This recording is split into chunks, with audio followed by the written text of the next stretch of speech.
I'll just ask you to repeat on, and then we'll try and actually do this more in the style of a literature festival as opposed to a business newsroom. The book asks us to reimagine India's future. It's not just a question of the economy. I mean, we all know the economy is a subset of society, and large parts of the book actually are about reimagining the social compact between citizen and state, bureaucratic structures, accountability mechanisms in the country as well that can foster a very different path of growth. So I'll start with this question, which is, I think the first section of the book really gets into deep details about what should the potential growth path of India look like. And my first question to both of you, and maybe Rohit or Professor Rajan, one of you can start, I'll leave it to you, is one of the things you're very emphatic about is it's high time India gave up on the idea of being China, right? That the idea of the Chinese manufacturing-led growth model is essentially is not really going to get us anywhere great. And you're asking us to first recognize the futility of that, and you're expecting and suggesting a different path for India to break away from that mold of what manufacturing and exports have meant in that growth path. So maybe I'd start with asking you, why is it that you think we missed the China bus? Why is it that it's futile for us to be thinking about the China model now? And what is this alternative model that we should be pursuing when it comes to at least our growth path? Professor Rajan, you would like to? Let me try. Actually, Rohit, why don't you go first, and then I can. No, we can't hear you again, sir. Rohit, go ahead. Rohit?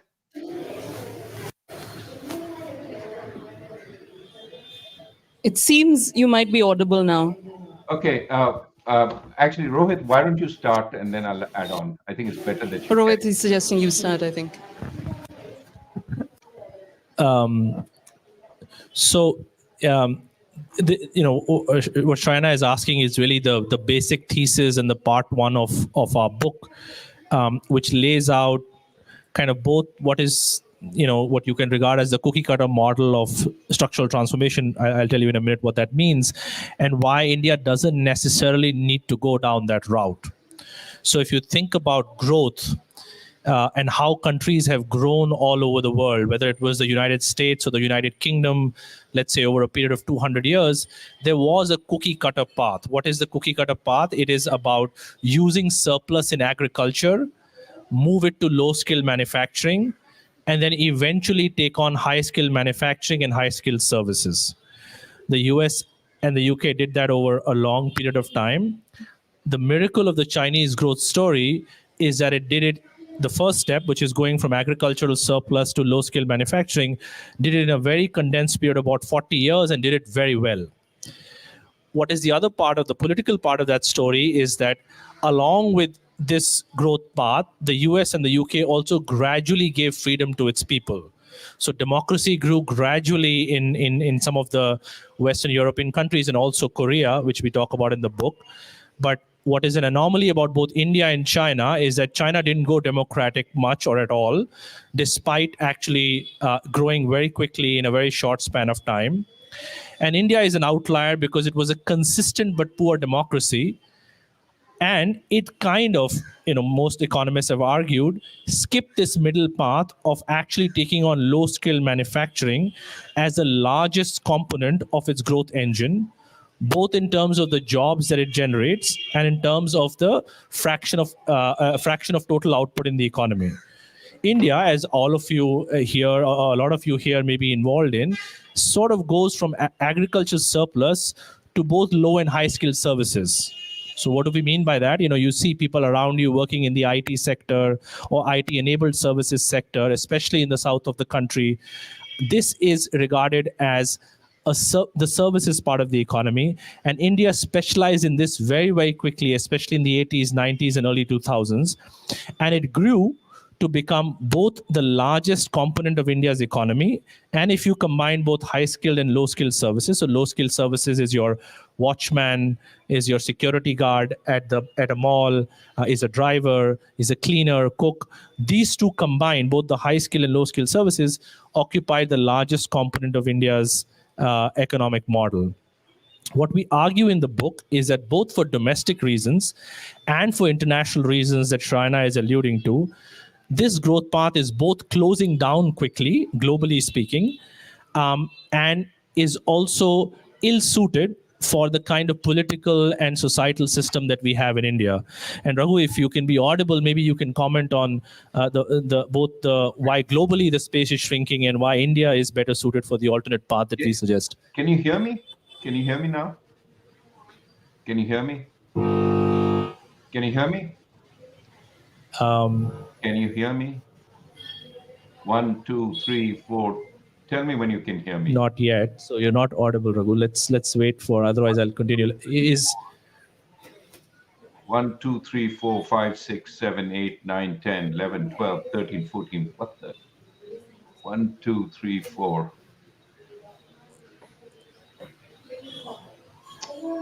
Come on, guys. 1, 2, 3, 4, 5, 6, 7, 8, 9, 10. 1, 2, 3. So Raghu, they're still fixing it. So I'll keep going, and hopefully they'll fix it soon enough.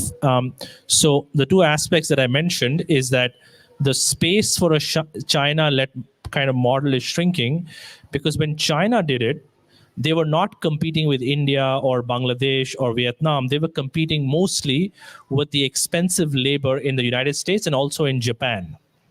So they had a huge labor arbitrage when it came to competing for just labor costs for low-scale manufacturing. In addition, China had a very well-prepared, moderately skilled labor force that we lack.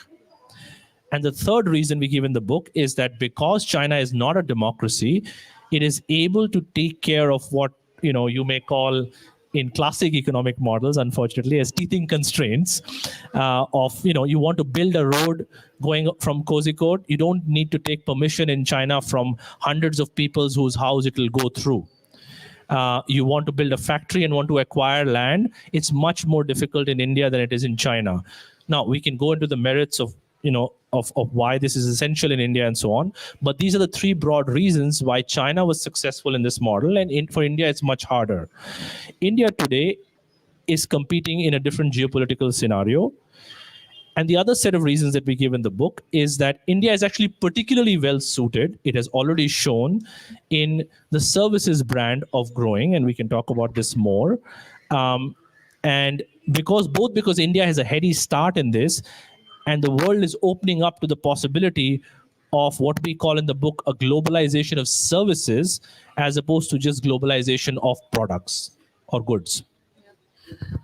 Rohit, while we're still waiting, I think, for Professor Rajan's audio, could you tell us a bit more about that? And in particular, I think one thing that I particularly found very helpful was the explanation around the smile curve, right?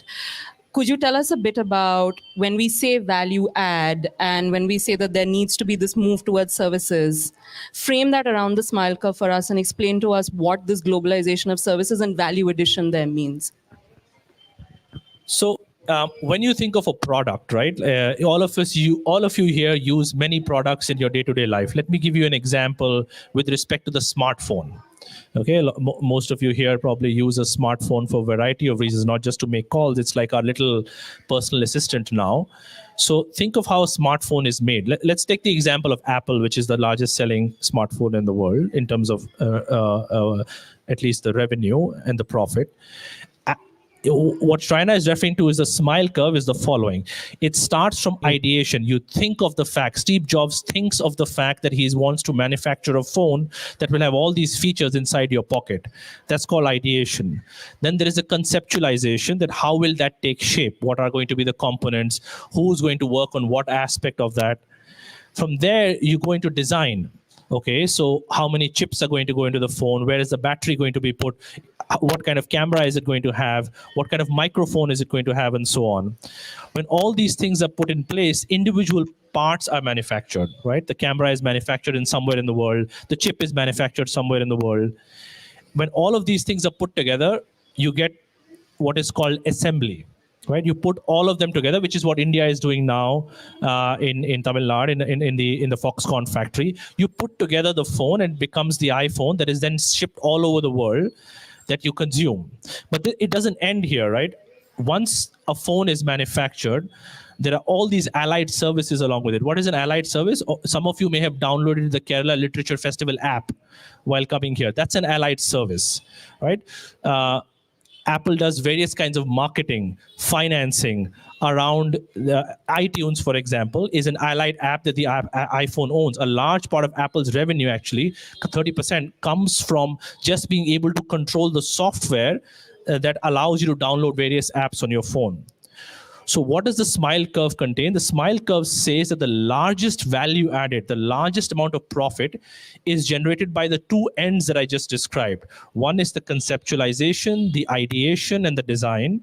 And the other end is all the allied services, including finance, marketing, iTunes, and so on. These two occupy the largest chain value added of any product. The low part of the smile curve, not because it's any easier to do, it has its own complexity in terms of doing tasks. Because of the global competition in manufacturing and assembly, especially low-scale assembly, the value added of this has gone down tremendously. So the example we give in the book is Foxconn, which basically manufactures all of Apple's laptops, iPhones, and so on, is worth $50 billion.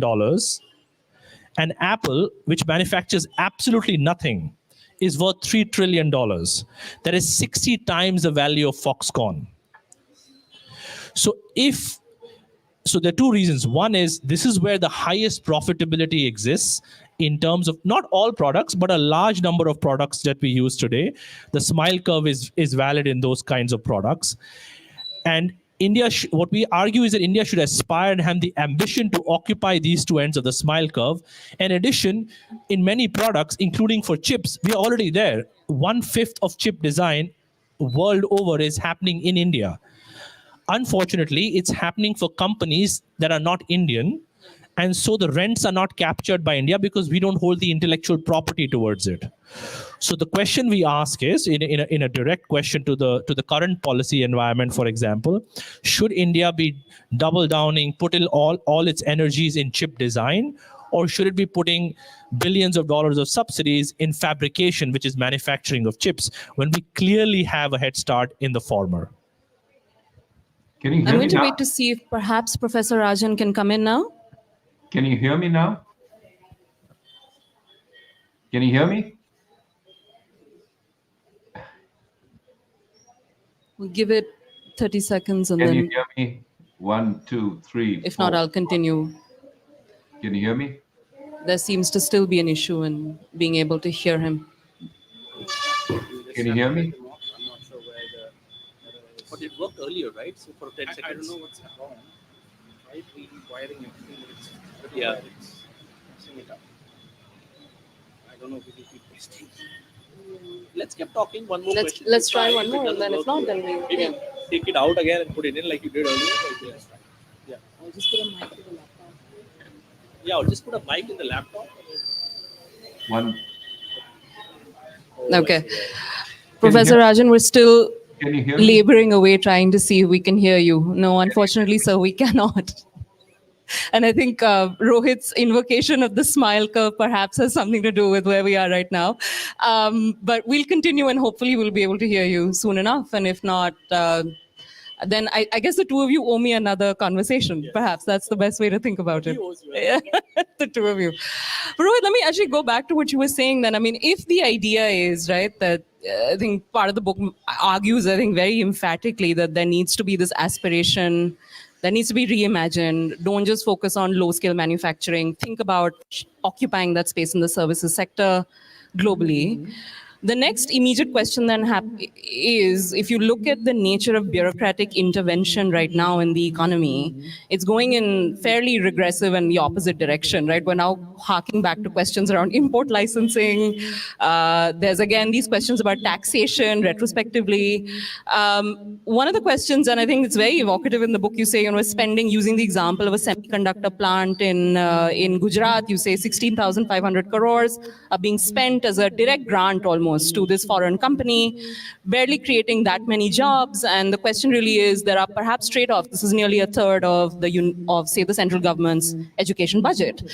Are you essentially arguing that given this limited set of resources, the trade-offs between these direct grants almost, which operate as subsidies, vis-a-vis building a more conducive ecosystem for future services, we're getting that balance really wrong? What should, in this reimagined economic framework, what should then the nature of bureaucratic and government intervention be reimagined as?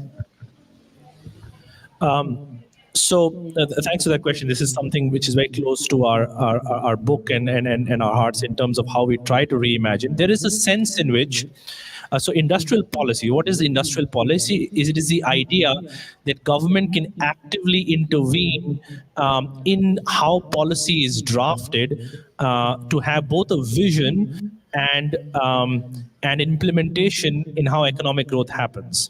This is not something new. This is something we tried during the idea of Nehruvian socialism and a planned economy. It is not that it can never work. You can argue that some level of industrial policy has worked for the Chinese model. It worked for some time in the Korean model.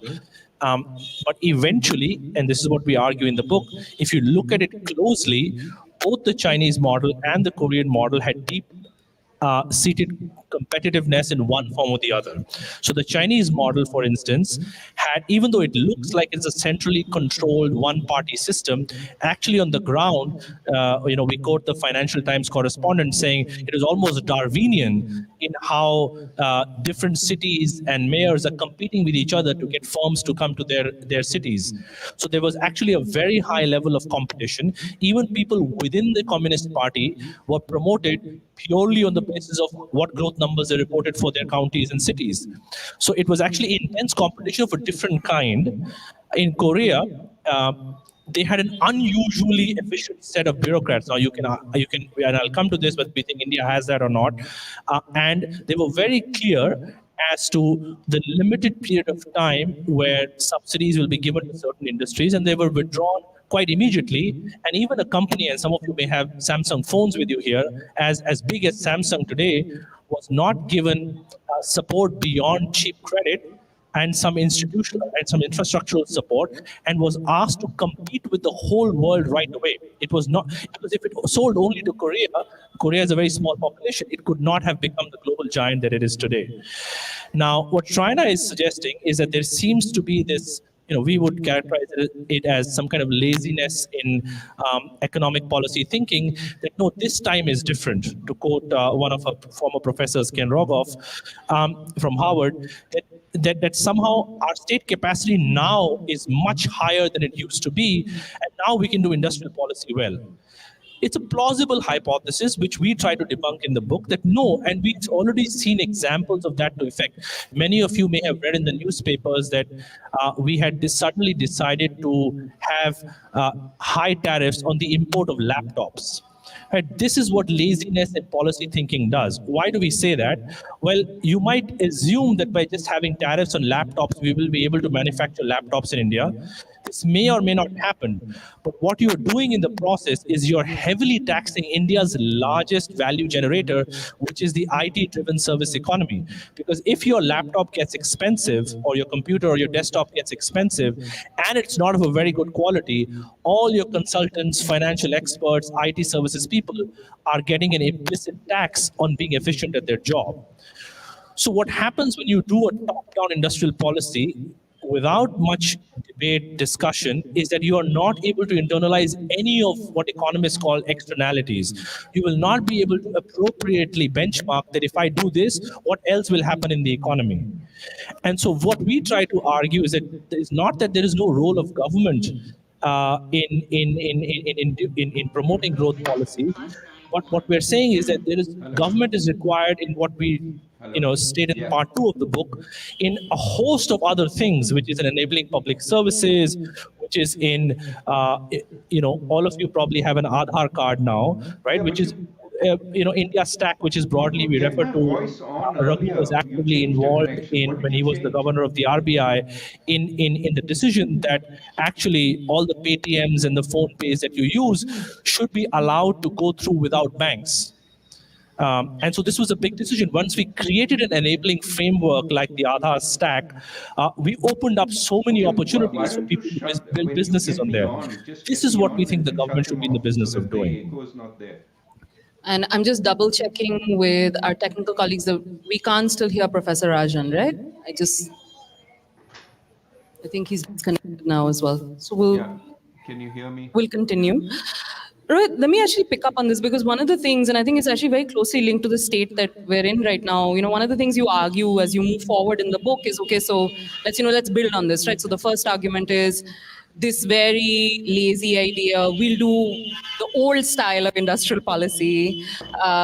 We will think about low-skill manufacturing. We won't think about being on the right ends of the value chain.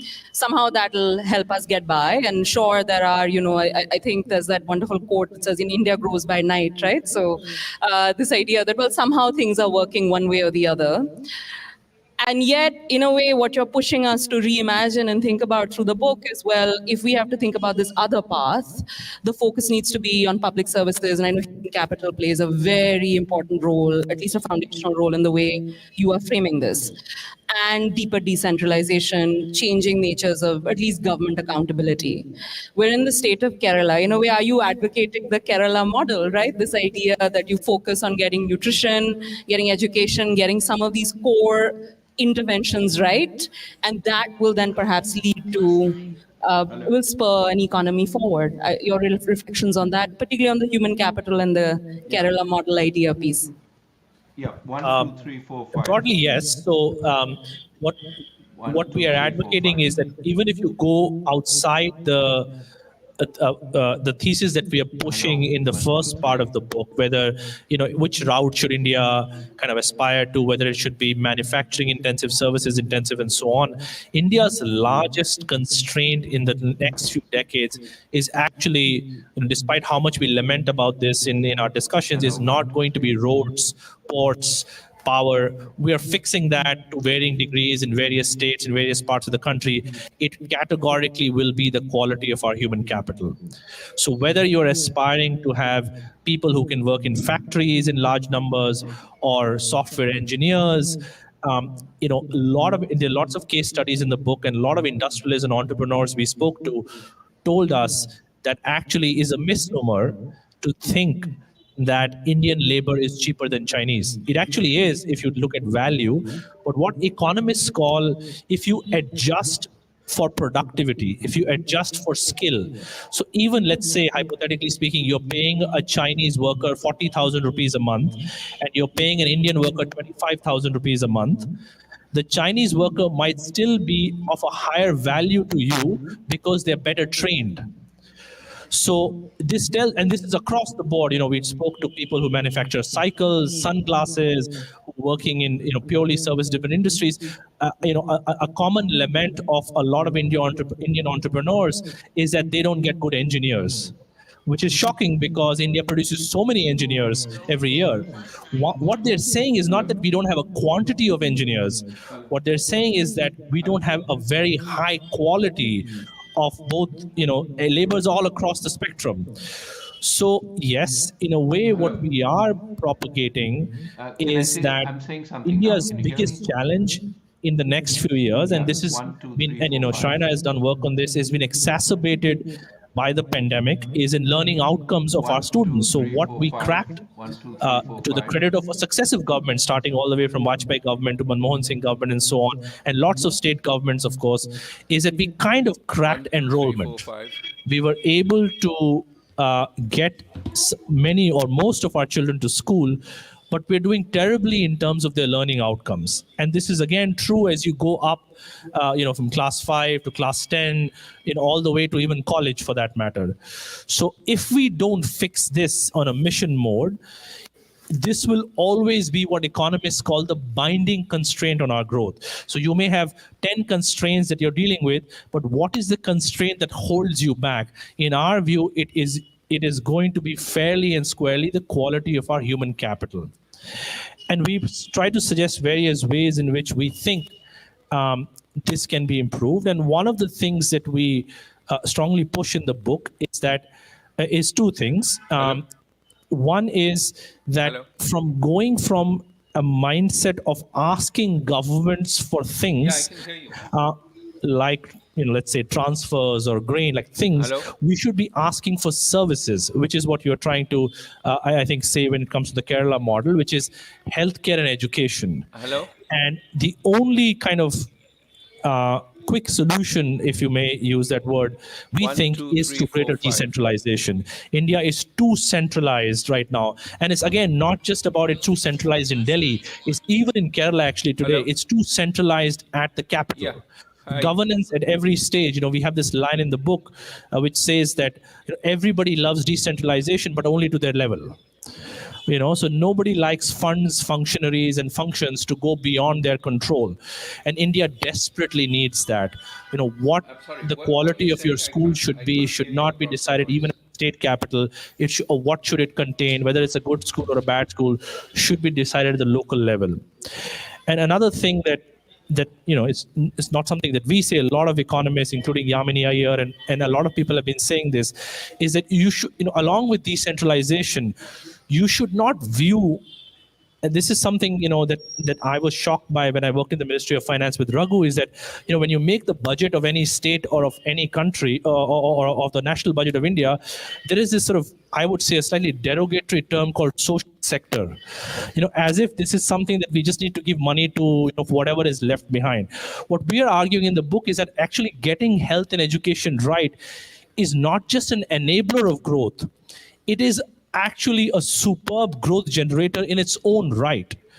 In our view, we should have been aspiring by now to have been educating the doctors and engineers and architects, not just in India, but of the entire developing world. It is too expensive for an African student, for an East Asian student to go to America. India, because it had the head start in so many institutions, should by now, Kozhikode should by now have been educating, engineers, architects, and doctors from the world over, not just people from Kerala and not just people from India. So this is reimagining the growth. What do you think will generate growth? You have to open your mind to what is possible. Try once more. Where I'm going to continue. I think Can you hear our me? technical team is saying we're still not able to hear Professor Rajan. 1, 2, 3, 4. Rohit, let me actually come back to you on this, which is one thing that is actually, I think this is, can you hear me? Yes. We're in the middle of all kinds of glitches here.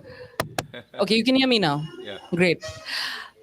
Thank you all for bearing with us. Thank you. Rohit, one of the things we also have noticed, right, and just piggybacking off this idea that we should be thinking about services, particularly education, health, they can create lots of jobs. How do you make sense of this very schizophrenic labor market that we have? Because we still have some of the best people. And if you look at sort of large firms, which are doing very well in the current economy, they're often able to just get all the right people and the best talent. And then you have this large, what some people call the missing middle, the small, medium enterprises who are just struggling to find, exactly as you said, the right kind of skills, the right worker, despite the fact that they may have a degree on paper that says, they can do X or Y. I think it was a statistic, and there was that 50% of Indian youth is unemployable despite the fact that they've been through various programs and colleges, etc.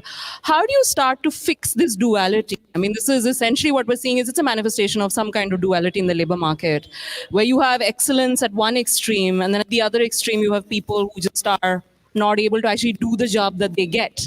What's the way to perhaps fix that? Is it just skills programs, or is there something else that we should be thinking about? See, this is a question worth, as a professor, I would say 500 PhD theses, so there's no easy answer to this question. Let me just first say by by requesting the audience. There is a document it's been circulated for the last 3 years by with inputs from various state governments, which has been put out by this national government, which is an excellent document, which is called the National Education Policy 2020 or 21. It's an excellent document. Please Google it, read it. Raghu and I agree with almost everything that is written there. It's a short 35-page document. It has many great ideas all the way from primary education to higher education, including vocational training that Shrayana is talking about what, at least it's very good in identifying the problems. Obviously different recommendations, since we're anyway saying that execution of policies should be decentralized, but it identifies various bottlenecks very well. And the greatest challenge, and we cannot emphasize this enough, given that we are also in Kerala, you guys have, child nutritional and maternal outcomes, which are at the level of OECD countries, which is basically developed world. But there's a large parts of India. So the National Family Health Survey, the last one that was done, showed that 35% of our children are still stunted. Okay, so what the national education policy lays out very clearly is what they call and was broadly called in policy spheres the early childhood challenge. There is literally one thing that we must, as citizens, must be completely obsessed about in asking for from our governments, from our local politicians, from our national politicians, and we owe it to ourselves and importantly our children, is to improve the health and education of children, health especially in the first 3 to 5 years of their lives, because there is a lot of research by, including by a lot of people, including one of Raghu's colleagues in the University of Chicago, Jim Heckman, which shows that actually the brain development, the organ development that happens in the first 3 to 4 years of a child's life are irreplaceable. There's nothing you can do actually after that can ensure that their brain, their heart, and the other organs are actually working into their full capacity. So that's first thing we should really address. Second, obviously, is that as soon as they enter school, or even as they enter the Anganwadi, local Anganwadi, they should already be doing some kind of learning. The learning that happens from the age 3 to 6 is, again, almost irreplaceable when their minds first start working. And all of us sitting here have been lucky to have parents or the resources or the environment that was able to deliver this to us. A lot of our children are still not getting this, and you can just say a little bit, that, oh, maybe this can be fixed later on in life, or maybe it doesn't matter because of some strange law of large numbers. It really matters. You cannot be a developed country, let's say by 2047, which is the narrative these days, if 35% of your labor force, which is the children today, are going to be stunted. So this is really, I mean, I can't even emphasize, there is no replacement of this. You can say, well, this will take too long, well, then let's start today, because there is no other way to fix this. Then obviously, there is the emphasis on secondary and tertiary education, that we are simply not doing enough once the children are in school to keep them in school. And there's lots of good work where a variety of people, we don't want to say we are saying this for the first time, but there are various arguments in the book that tell you that this is the next challenge, that once the students are in school, how to keep them in school, how to keep them engaged in education. And the challenge after that really is that we are simply not imparting skills to our children, to our young people, that is fit for the job that they actually they get or they aspire to do. There is a huge gap in vocational training. There are various reasons for this. Our labor force is simply not well trained. The survey that we quote in the book, which Shrayana was referring to by VBox, states they do a survey every year. You can Google that also. It's called the India Skills Report.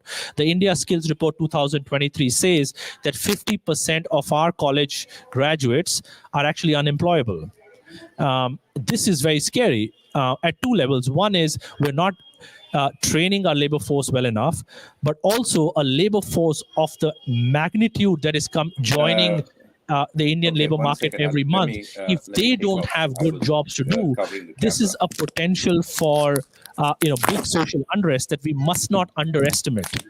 Okay, do you see that? At the high end, which is what Shrayana is referring to, it may look like, because we're in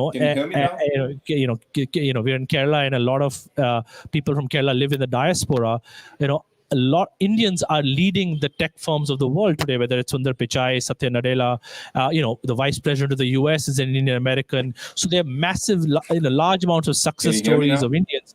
But the actual reality is that given the demand One, of two, three, skills for four, Indian five. labor, whether it's engineering or law or finance, we are simply not producing enough. In fact, even doctors, we're simply not producing enough. That is both the domestic demand for India and the global demand. So India has a huge opportunity, and what we're advocating in the book is that instead of spending Can you hear me? 16,500 One, crores two, three, four, on five. a micron plant in Gujarat, which is One, more two, than three, four, one five. third of the entire higher education budget of the central government. So the entire education budget of the central government last year was 44,000 Can you hear me? crores. Yeah, Raghu, we can hear you. Yeah. Okay, the mic here is working, so it's not on my side, it's on your side. Okay. Now you're working. Yeah, we can hear you now. Perfect. Can you hear me? We can hear you, Raghu. We can hear you. Yeah. Yay. Can you hear me now? A round of applause for our team there. Thank you, Gautam. Yeah. Okay, great. Raghu, you just want to chip in. I'll give it to Shrayana. What all I've been blabbering. I've No, heard you. You've done a Professor great Rajan, job. over to you now. We'll be quiet. Over to you now. We can finally hear you. No, what do you want me to talk about? We want you Rohit has to talked reflect about on it. all the notes that you made listening to us right now. But let me actually maybe open it up in two ways. We started, Rohit and I, we were talking about this, one central premise in the book, which is to move away from this very old school idea of manufacturing-led growth, right? The China model and what that could look like. Right. I heard Rohit, you. yeah, go ahead. Yeah, and then Rohit essentially was talking about the fact that, and Rohit's essentially talking a bit about how we actually get there. I mean, is it what kind of bureaucratic interventions are required and the changes in the way human capital needs to be invested on? Maybe you could reflect a bit, sir, on one. I was talking to Rohit as well about how policy right now seems to be going in regress. Right. We're still talking about licensing. What should we be doing right now, which we're not currently doing? And what are we currently doing that might be working that we need to be doing more of to actually get to this reimagined future? Well, I want to say that we sort of offer a lot of examples in the book, and Rohit talked about some of them. But what is important to understand is the political system matters as much as the industrial or the business system. And hello? We can hear you. We can hear you, sir. Yeah. Okay. The political system matters as much. And what Rohit alluded to earlier is perhaps we had a democracy too early. We could debate that for a long time. But what is absolutely true now is a democratic system is ideal for what we want to do next, which is creativity, intellectual capital. We need to be able to debate. We need to be able to challenge each other. We need to be able to challenge the establishment in order to have those ideas. And this is something you can see in study after study done over history, that areas which allow freedom of thought, freedom of speech, freedom of expression, which nurture that through democratic means, are the ones that move ahead in terms of innovation. I mean, it's no coincidence that some of the most effective vaccines, for example, in relation to COVID, were actually discovered and distributed from the West, which is where the debate takes place. And some of the authoritarian countries had very, very modest, despite their capabilities, had very modest, vaccines. I think so. What we need to do, as much as allow, much more investment in human capital, or focus on much more investment in human capital, is allow freedom of expression, not shrink the space of democracy as we seem to be doing. That's on the one side. On the, what are we doing that is going well? I think the infrastructure build out will be useful, both for, services, but also for manufacturing. One of the things we want to emphasize is we're not against manufacturing. What we're against is enormous subsidies being given to manufacturing, because that presumes our bureaucrats know, and they've never actually shown an ability to know what to do. So what we need to do is really create the frameworks, create the fundamentals that will allow our country to go in whatever direction is best, and that means focusing on capabilities, focusing on infrastructure, and so on. Let me actually just a quick follow up to that, because one of the most, I thought, lively sections in the book was this debate between perhaps what I can call the median voter. At the very end of the book, they have a chapter where the reader asks questions to the writers, but it's essentially the editor who responds.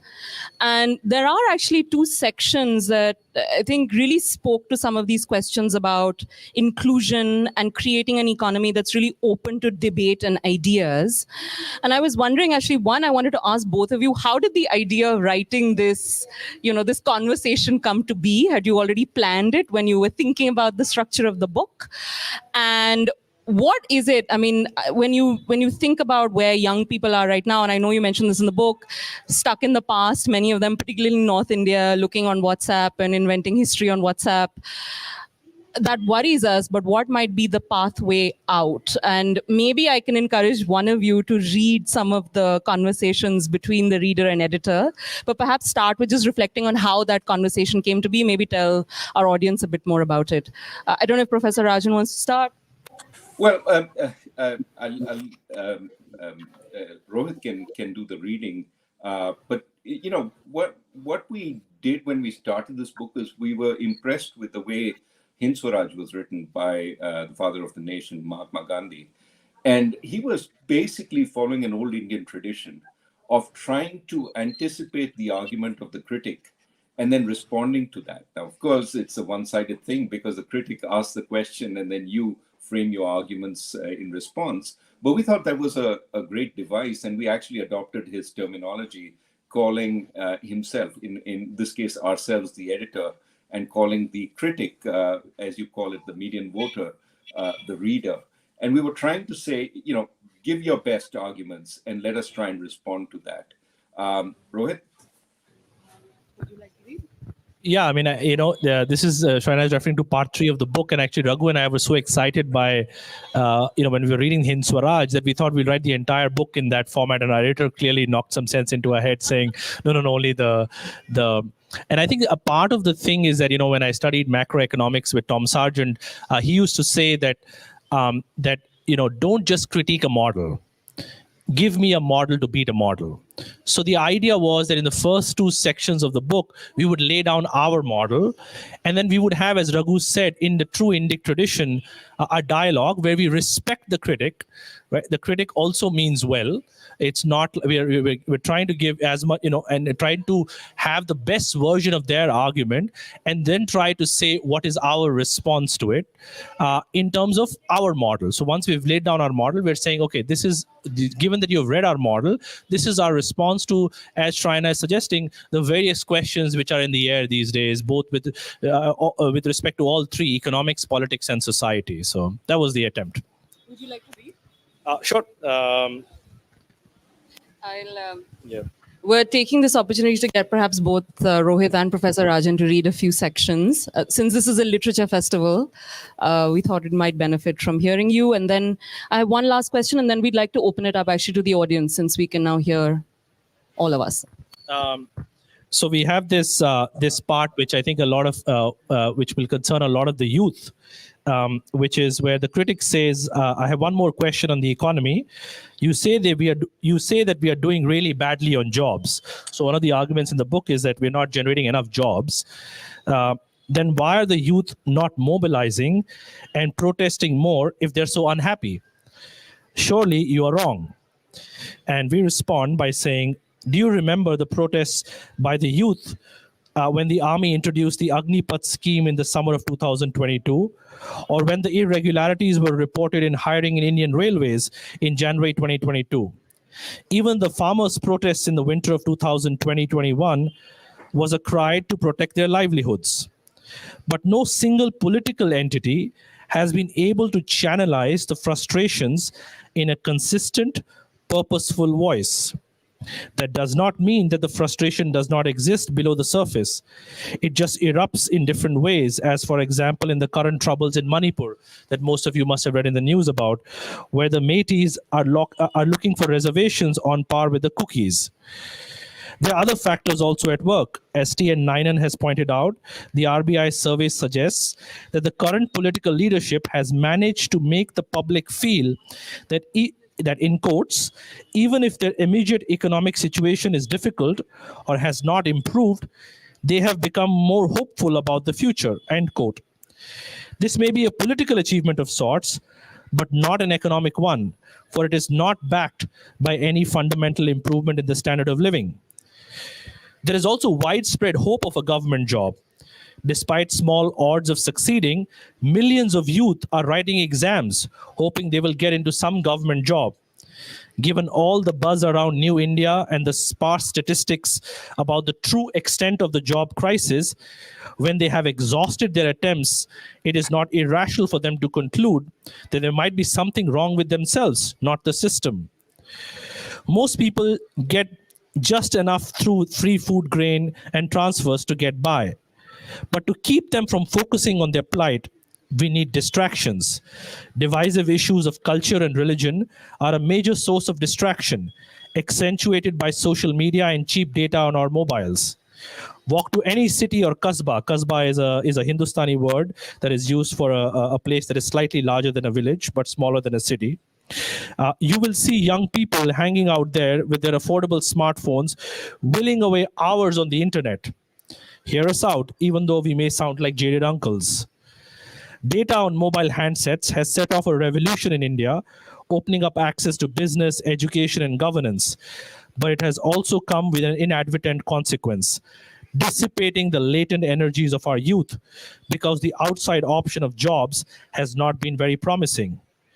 They're spending hours debating what wrongs did Mughal emperors do or did not do in the medieval India, and what all this means for our current times. Entire history books are being written on WhatsApp.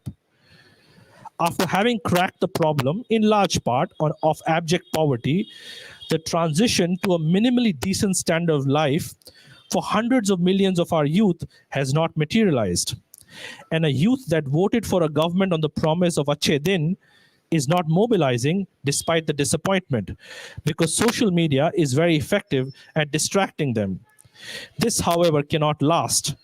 And we as a nation will need to have answers for these youth when they ask us, where were you when we were entranced? Would Professor Rajan like to read a section? See if he can hear us. Sure, happy to do it. Can you hear me? Yes, we can hear you, sir. Okay, and call me Raghu. This is an unfair difference in. I'll try. It's Okay. hard. I'll try. Yeah, so this is another part of the same section, and is following on what Rohit just said. So the reader, which is the median voter, asks, haven't we been slaves for 1200 years before independence? Of course, you will recognize in that a phrase that some of our leaders use. And the reader goes on to ask, how do you dispute that? And we respond, while this claim is bandied about, it totally misreads history.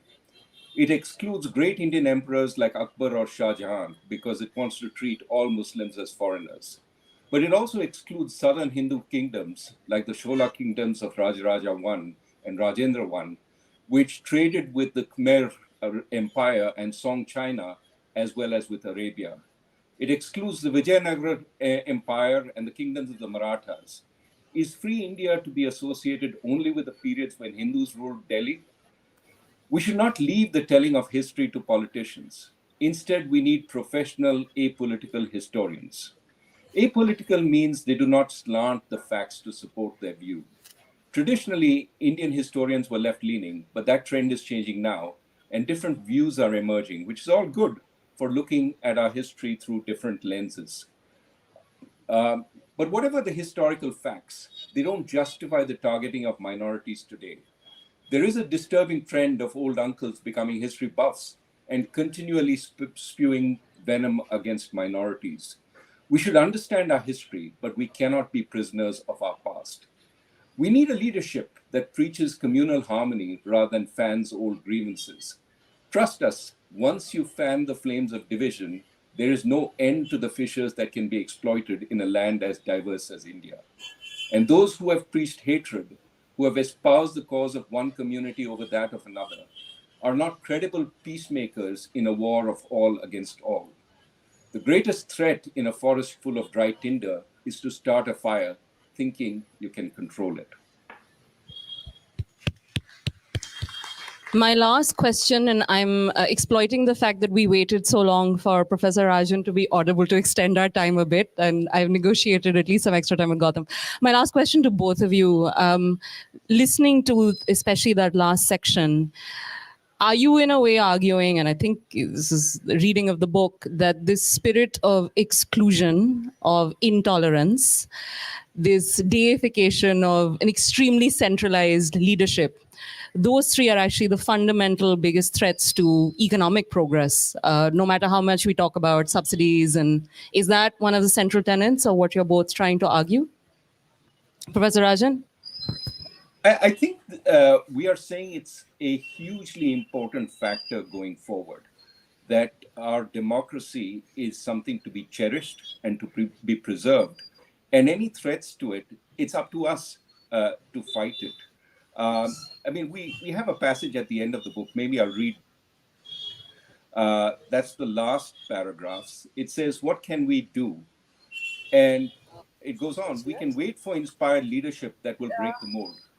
That is how so many of our discussions over chai end, with a lament about what's out there. Yet the moment produces the person. Winston Churchill. Let him Can you hear me? finish, and then, because I think people on Facebook can hear him.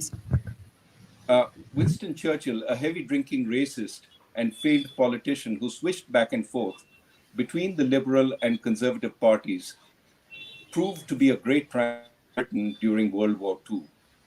Rather than waiting, let us move forward, taking India's future into our hands. We don't have all the answers, but you collectively have. Whether you're a politician, a social worker, a bureaucrat, a regulator, a member of the security forces, a business person, and so on, a student or one of the other myriad contributors to that multifaceted mosaic we call India, there is something you can do differently, some new idea you can implement that will make all of us better off. Eventually, a new leadership will emerge that sees what you're doing and weaves it together into a new vision. In the meantime, let each one of us be the change we want to see. The choice to act is ours and ours alone. We cannot have any more excuses. Sorry, Raghu, you blanked out briefly. So what he was reading was the last part of the book, which is a call to action for everyone. I'll just say through an example. I think we all, not we, but a lot of people who try to fetishize with authoritarianism aspire or think that they will all end up with a Lee Kuan Yew. We rarely end up with a Lee Kuan Yew, especially in a country as complex and large as India. And so the downside is so large. Whatever I'd encourage you to, I at least enjoyed reading Obama's biography, and he lays that out quite clearly, that some people thought that, if only he continues for 4 more years, and he lays it out very clearly. He says, the downside of allowing extra terms for a president, no matter how popular he is or she is, are so large that it's actually better to have term limits. We are seeing this already in China with Xi Jinping and so on. So as much as we may want to fetishize with the idea of, and as I said before, it obviously is around centralizing leadership in Delhi, but it is also, each state of India is as large or sometimes larger than a European country. UP is the 5th largest country in the world. It has 250 million people. So even to think that UP can be governed from Lucknow is a pipe dream. So yes, we cannot, given the complexity of the country, the sheer number of people, afford to have decision making and hence leadership that is too centralized. And this is definitely, that is one of the central theses of the book. Thank you. We'll allow just 2 questions. 1 question, Gautam. Come on, people have been waiting for such a long time. We'll allow for at least 2 audience questions. Anybody have questions for? Yes, ma'am.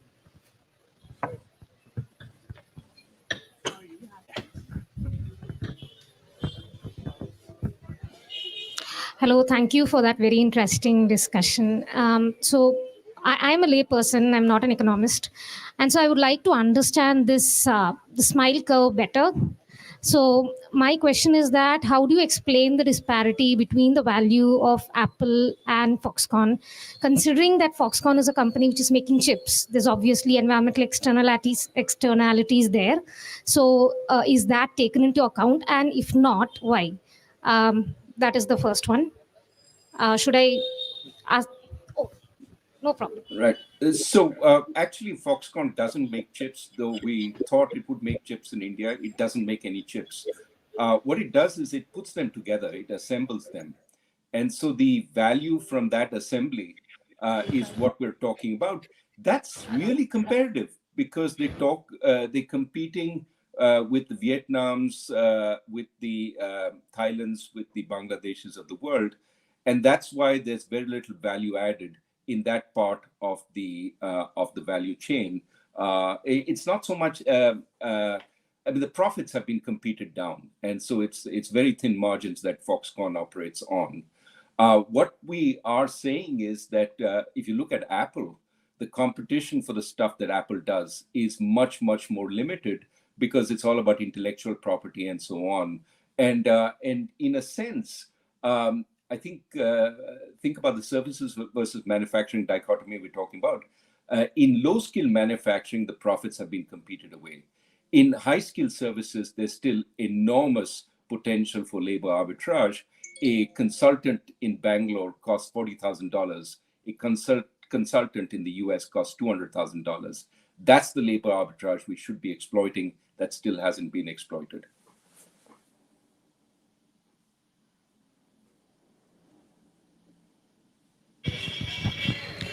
Yeah, my question to Rajan, sir. First of all, we are very I'm great fan of you. My question, we have a present Prime Minister Narendra Modi ji, and we had Manmohan Singh ji. And you were, RBI governor, and we have a new RBI governor. And just my question, exactly my point. So, do you think is there any difference when it comes to the decision making?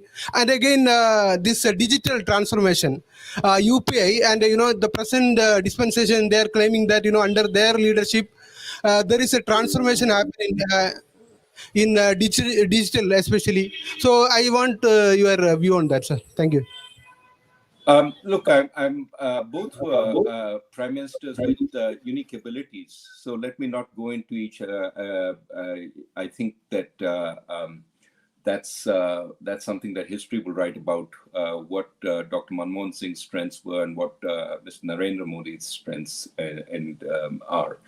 On the digital transformation, I think that that is something we have to build on, but we have to recognize the underlying sort of strengths of Nandan Nilekani's India stack, that it is modular, it allows for public bridges, public infrastructure, and therefore allows a whole lot of competition, but also innovation to be built on it. And so I think that is something that we should truly be proud of. The digital transformation we're doing is actually an enormous contribution to our growth. And it reflects the way we should be doing things, not over-design it so that it fits only one purpose, but make it open so that more competition can take place. Thank you so much, Professor Rajan. With that, we're closing the session. Thank you so much again, particularly for dealing and bearing with the technical glitches. So such a pleasure. Thanks, Rohit. Thanks, Professor Rajan. Thank you, everyone, for joining us.